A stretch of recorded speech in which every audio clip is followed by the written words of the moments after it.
Yemen में भारतीय nurse Nimisha प्रिया की 16 जुलाई 2025 को होने वाली फांसी को वहां स्थानीय प्रशासन ने फिलहाल टाल दिया है। हालांकि उनकी मौत की सजा अब भी बरकरार है। भारतीय विदेश मंत्रालय और यमन के जेल प्रशासन के बीच लगातार संपर्क के बाद ये फैसला लिया गया है, जिससे निमिषा के परिवार और समर्थकों को राहत की सांस मिली है। निमिषा प्रिया मूल रूप से भारत के केरल राज्य से हैं। वे साल 2008 में नर्स के रूप में काम करने के लिए यमन गई थीं। उन्हें 2017 में उनके पूर्व बिजनेस पार्टनर यमनी नागरिक तलाल अब्दो मेहदी की हत्या के आरोप में गिरफ्तार किया गया था।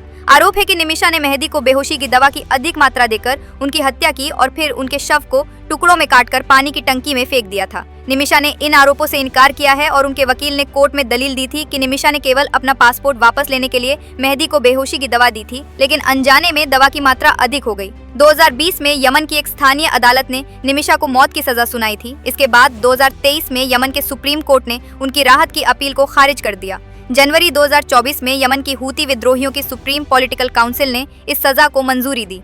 यमन की शरिया कानूनी व्यवस्था के तहत अब निमिषा को बचाने का एकमात्र रास्ता ये है कि मेहदी का परिवार उन्हें माफी दे दे। निमिषा को बचाने के लिए उनके परिवार और समर्थकों ने कई प्रयास किए हैं। सेव निमिषा प्रिया इंटरनेशनल एक्शन काउंसिल नामक समूह जनता से फंड जुटाकर मेहदी के परिवार को $10 लाख की दिया की पेशकश कर रहा है। ये राशि तभी स्वीकार की जाएगी जब मेहदी का परिवार निमिषा को माफ करने के लिए सहमत हो।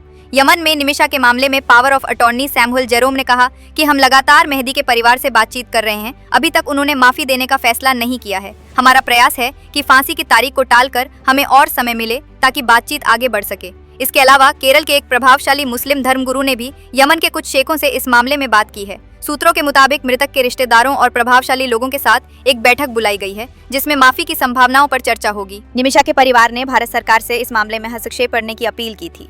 भारतीय विदेश मंत्रालय ने पिछले साल दिसंबर में एक बयान जारी कर कहा था कि वो इस मामले में हर संभव मदद कर रहा है। विदेश मंत्रालय के सूत्रों के अनुसार भारतीय अधिकारी यमन के जेल प्रशासन और अभियोजन कार्यालय के साथ लगातार संपर्क में हैं। इन प्रयासों के चलते ही फांसी की तारीख को टाला गया है। हालांकि फांसी की तारीख टलने से निमिषा के परिवार और समर्थकों को कुछ राहत मिली है, लेकिन उनकी मौत की सजा अब भी बरकरार है। सैमुअल जेरोम ने बताया कि यमन सरकार से आधिकारिक पुष्टि का इंतजार है। निमिषा की मां 2024 से यमन में अपनी बेटी को बचाने के लिए प्रयास कर रही हैं और समर्थक समूह इस मामले में सक्रिय हैं। मेहदी के परिवार से माफी मिलना इस समय निमिषा को बचाने का सबसे बड़ा रास्ता है। यदि परिवार ब्लड मनी स्वीकार कर माफी दे देता है तो निमिषा की सजा रद्द हो सकती है। इस दिशा में बातचीत जारी है और समर्थकों को उम्मीद है कि जल्द ही कोई सकारात्मक परिणाम निकलेगा।